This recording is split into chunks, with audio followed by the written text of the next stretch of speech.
Yeah, so in Africa, there are people investing in startups, but I'd say one of the things that you'd find is there's no access. If you're not in the industry or you're not working in a VC fund, you have no idea what's going on and you have no access to those sorts of deals.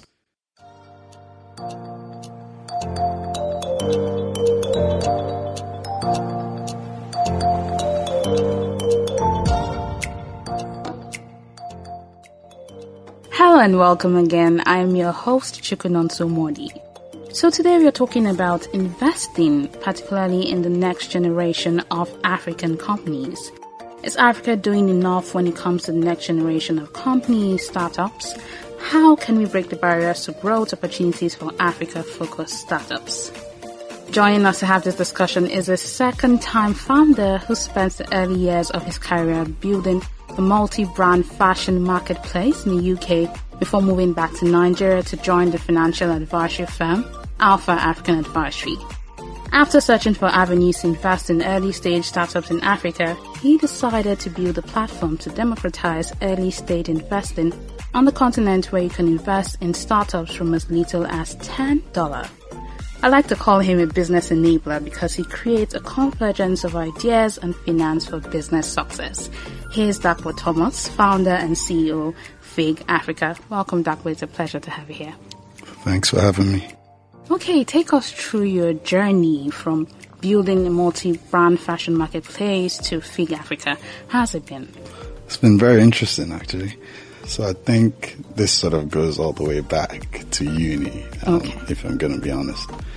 And essentially, I was studying finance, but at the same time, I was sort of learning to code. Okay. The reason I was learning to code is basically because I started this sort of sleep schedule, which kept me up for 20 hours. 20 hours? In every 24 hours. There's a method to it. Okay. But essentially, I needed to fill up my time with things. So I sort of started learning to code. And I felt like the only way I was going to sort of see that through was to start a project. So I sort of started just working on this marketplace. And then I pitched the idea to the university at the time. So this was in the UK. I have a Nigerian passport, so the only way I'm going to set up a business in the UK after uni is if the uni endorses me. Yeah. So I pitched the idea and they liked it. And they essentially endorsed me, which gave me the ability to stay in the UK and build this business. And that was a journey because, it was a massive learning curve from literally, doing a master's in finance and investment to going into the fashion industry. Yeah. So, but I thoroughly enjoyed it. It was just to sort of give you a brief summary of what that business was. It was essentially solving a problem of excess stock. Okay. So 99% of fashion brands essentially order in bulk to be able to get sort of wholesale prices. But at the end of the day, when you're a new brand, you're not going to sell everything. Yeah.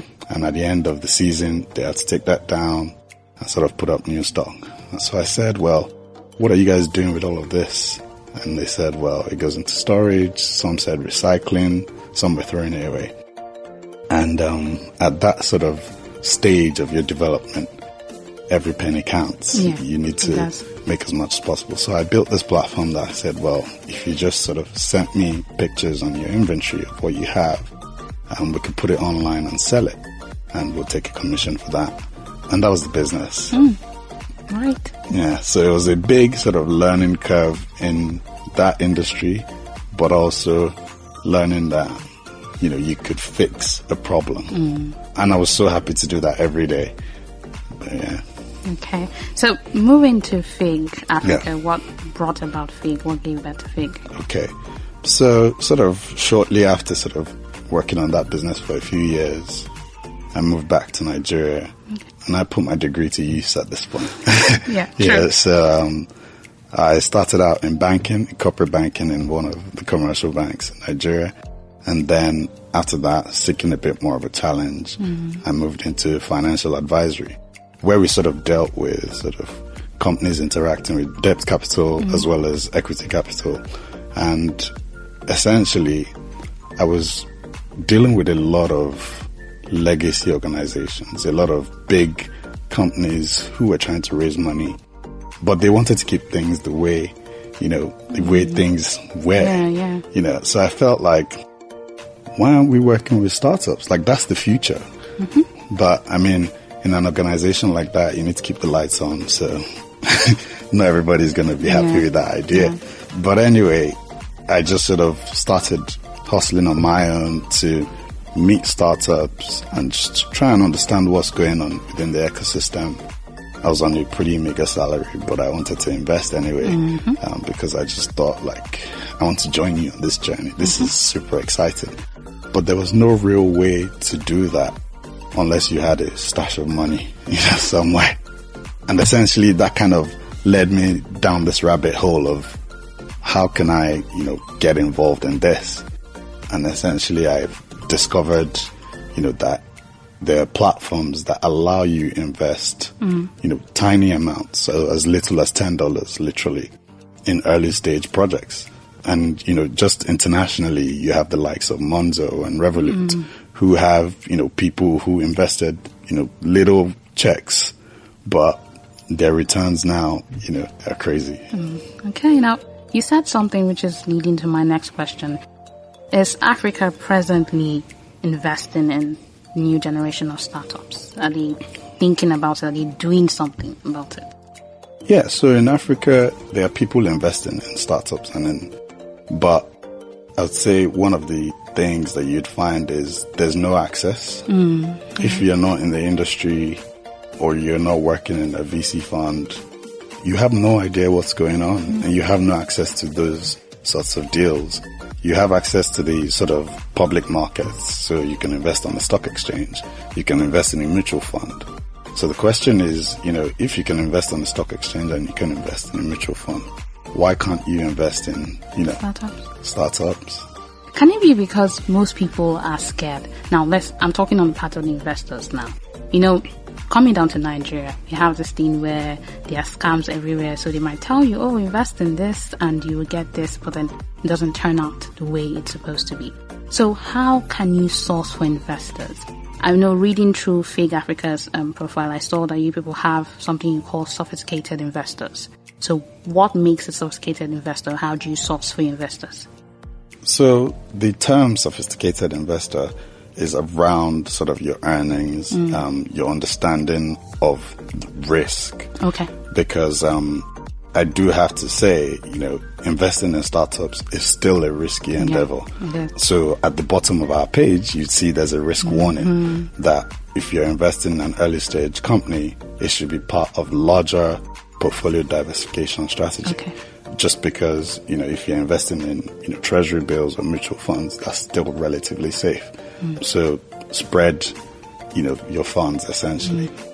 So, sorry, can you go back to the question again? Okay, so I'm saying, how do you source for these investors, and how do you keep them at peace, knowing that, okay, this isn't a scam, this is something that will benefit not just you, but then the startup as well? So, just in terms of putting people at ease that it's not a scam, we try to be as transparent as possible. Okay. So we try to sort of meet the founders, where you get to learn a bit more about the team behind the company that we're promoting at any one time. We try to do Q&A sessions. We try to sort of do testimonials. So every business that we work with, you get to hear from their customers on, what service they actually provide or what the product is and what impacts that has had on their lives. So one of the things that we're trying to do is to build this in a way that is very, very transparent. Okay. And, I would tell you any day of the week that you ask me that, look, this isn't give us your money, you're going to get 50% in 2 weeks. No, it's not that. You can lose your money, but, over the long term, you can also make money. Okay. So this is a long-term, this is an investment that's always a long-term view. Okay, fantastic. I mean, that keeps the investor's mind at ease. Now let's move to the startups. How do you find the startups? Are they a particular role, or should I say, is there anything you put out to get them? Are there a particular sector you're looking at, or it's just a broad base? So startups, sort of come to us through different channels, right? So we have, the direct ones who sort of apply directly through our website. We also have a bunch of partnerships with some sort of angel syndicates, some VC funds, who sort of, when they get deals, we can help complete the round. So I'd say our deal pipeline is sort of split across a few channels, and that's pretty much how we get them. Nice. Now let's talk about risk involved now. You said something about how there's a lot of risk involved with startups. Now, what are the risks exactly involved with it, and how can you manage it? As an investor? Yes, as an investor. So the stat is that 9 out of 10 startups fail, right? So you expect only one to succeed. Wow. And I think that's a lot of risk. Yeah, and that's why I say, you kind of have to diversify. Don't, if you have 500,000 naira in your account, don't invest all of it in a startup and think, in 5 years I'm going to be a multimillionaire. Yeah. Don't do that. All I'm saying is, okay, if you're going to invest some of your cash, let it be cash that you can afford to lose. Okay. So that's how I would say you can sort of mitigate against the risk. And also, you can sort of still analyze the opportunity in a way, but that's still not to say things can't go wrong. Yeah. But you can look at, okay, what's the size of the market? What's the team behind this? Can they actually execute on the problem they're trying to solve? So there's still a bit of analysis that goes into it. Yeah. And I would say that would help sort of ease your mind. But the truth, I would say, is you're supporting founders, and they don't have to be strangers. They can be your friends. If you look around you, you're going to find somebody that is working on something, that's trying to solve a problem. And however you can support them, that could either be through your cash, that could also be with your time. Let's say you have some form of expertise that could be valuable to them. You can always help them in that way. I feel like I've gone on a tangent. Yeah. It's fine. Okay, speaking on barriers to growth opportunities for Africa-focused startups, how can we break these barriers and make people see that, okay, we really need to help the startups? I mean, their future, like you said. So what do we do? So I think, in my opinion, right, in Africa, one of the biggest sort of barriers startups have is capital. So I think as a startup, you have two problems. Obviously, you're working on solving a problem, but then you have an array of problems as well. Yeah. So you need capital and you need customers, right? Customers obviously keep you going. And I feel like with platforms like the crowdfunding platforms, you get those two things in the form of a community giving you capital. But then you've also sort of opened yourself up where you now have like a lot of stakeholders who care about your journey and the success of your product. Okay. Yeah, perfect. Fantastic. So, speaking on the investor side, if I invest, how do I check up on what's going on, like know about the activities, what's happening with my money, with the company I invested in? So, one thing we have on the platform is every user has a portfolio. Okay. So when you invest or you commit, you can see exactly how much you've committed or how much you've invested and all the details, essentially. And we sort of handle all communications. But then after that, you receive a statement of beneficial ownership, which is essentially like a share certificate that has the details of your investment with the company. But as there are any updates with each individual company, we also update all the investors who have invested through Figg. All right, brilliant. Now, a little birdie told me that Figg Africa has just gone live with its maiden crowdfunding campaign. Congratulations on that, by the way. Thank you. So, how has it been? How has the reception been so far? Tell us about it. So I would say the crowdfunding campaign actually hasn't gone live yet. Oh, it hasn't? Okay. But we're at the community stage.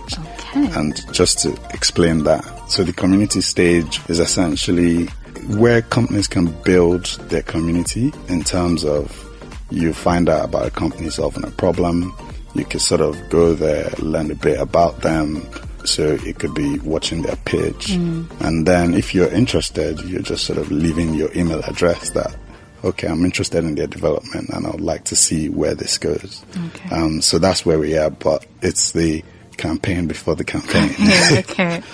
Okay. So are you going to tell us about the other campaign? That's the one coming. Yeah, so that is coming. And essentially, once you sort of sign up on the community page, that gives us your email address. And then once the campaign is about to go live, you would literally be the first to know. Okay.